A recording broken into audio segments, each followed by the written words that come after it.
மனச்சான்றோடு பேசு. எது ஒன்று அரசுகிட்ட இருக்கு. பாஸ்போர்ட் நீங்க யார்கிட்ட கொடுத்துருக்கீங்க? ராணுவ வீரர்களின் சீருடை யார் தைக்கிறது? ராணுவ வீரர்களுக்கு உணவு போடுகிற கடை, அந்த சாப்பாட்டு கேண்டீன் யார் நடத்துறது? ராணுவ ஆயுதங்கள் எந்தெந்த நாட்டில இருந்து வாங்குறீங்க? நீங்க எவ்வளவு உற்பத்தி செய்ய? வெளிநாடு 100 விழுக்காடு அந்நிய முதலீடு ராணுவ தளவாடங்கள் உற்பத்தியில் கொண்டு வந்து. போக்குவரத்து தனியார், விண்ணூர்த்தி தனியார் கொடுத்துட்டீங்க. சொந்தமா ஒரு ஃபிளைட் கூட உங்களுக்கு கிடையாது. உக்ரைன்ல சண்டை, ரஷ்யாவுக்கு உக்ரைனுக்கும், அங்கே சிக்குண்ட மக்களை கொண்டு வர்றதுக்கு உங்ககிட்ட விண்ணூர்த்தி இல்லை. போய் உங்கள் நாட்டு குடிமக்களை கூட்டிகிட்டு வர்றதுக்கு உங்களுக்கு வானூர்த்தி இல்லை. இருந்த ஒன்று டாட்டாட்ட வாங்கினீங்க, திருப்பி டாட்டாட்டே ஏர் இந்தியாவை வித்துட்டீங்க. அவருக்கு இதை நடத்துறதுக்கு வேலை இல்லைன்னு விட்டு போயிட்டார். இப்போ ஒரே ஒரு வண்டி தான் இருக்குது, இண்டிகோ தான். அவனே போட்டிருக்கான், இந்தியா முழுமைக்கு நாங்கள் தான் கனெக்ட் பண்ணுறோம்னு அவனே பெருமையாக போட்டு ஓட்டிருக்கான். எது ஒன்று சொல்லுங்கள் அரசுக்கிட்ட, ஏதாவது ஒன்று. சாலை போடுதல், பராமரித்தல், தேசிய நெடுஞ்சாலை சாலைக்கு பேர். 500 கிலோமீட்டருக்கு ஒருத்தர் முதலாளி ஒப்பந்தம் எடுத்துக்கிட்டானுங்க. இந்த சுங்கம் குறுக்கு கட்டை போட்டு வசூலிக்கிறது அரசா முதலாளியா? பெட்ரோல் டீசல் விற்கிறது யாரு? அதுக்கு என்ன கொள்கை போடுறீங்க? எண்ணெய் நிறுவனங்களே அதற்கான விலையை தீர்மானித்துக் கொள்ளலாம்னு. காலையில் டீசல் ஒரு விலையா இருக்கு, சாயந்தரம் ஒன்றா இருக்கு. சுங்க கட்டணம் ஒரு வாரத்துக்கு ஒன்றா இருக்கு, அடுத்த வாரம் ஒன்றா மாறுது.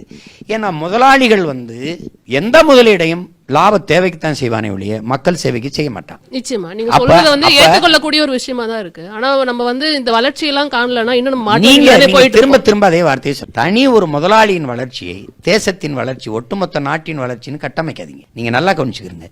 எத்தனை கோடி மக்கள் இரவு உணவு இல்லாம தூங்க போறாங்கன்னு நினைக்கிறீங்க? நீங்க இன்னைக்கு ஒரு தொலைக்காட்சியை திருப்புங்க, ஒரு பையன் வருவான், கரண்ட் காற்றாடி வந்தா தான் கரண்ட் வரும் அப்படின்பா. இல்லை கரண்ட் வந்தால் தான் காற்றாடி வரும் அப்படின்னு ஆரம்பிக்கும். அப்படியே ஆரம்பிச்சு இல்லை காற்றாடி வந்தால் தான் கரண்ட் வரும், இல்லை கரண்ட் வந்தால் தான் இப்படி போய் போய் போய் போய் போய் போய் ஒரு பெரிய ஒரு காற்றாடி சுத்தம், படக்குன்னு ஒரு விளக்கு எரியும்.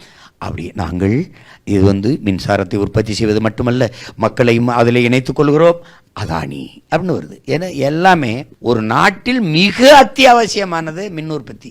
மின் உற்பத்தி இல்லாமல் எந்த வளர்ச்சியும் இல்லைன்னு இருக்கு, எந்த இயக்கமும் இல்லை. அந்த மின்சாரத்தை யார் உற்பத்தி செய்கிறா? முதலாளி.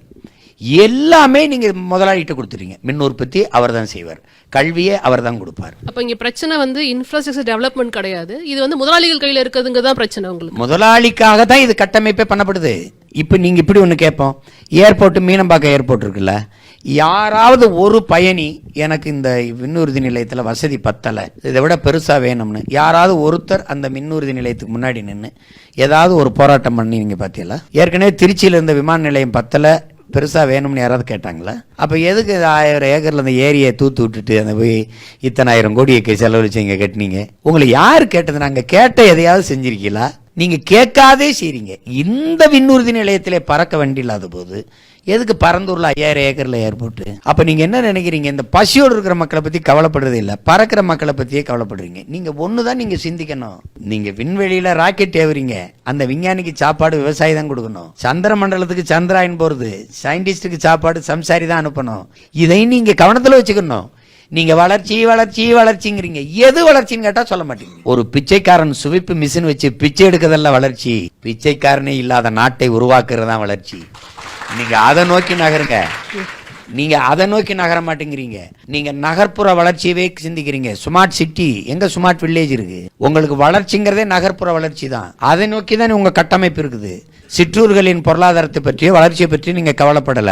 கிராமங்கள் காலியாகி நகரங்கள் பிதுங்கி வழியும் போது ஒரு நாடு எவ்வளவு பெரிய வீழ்ச்சியை சந்திக்கும்னு நீங்க யோசிச்சு பார்க்கணும்.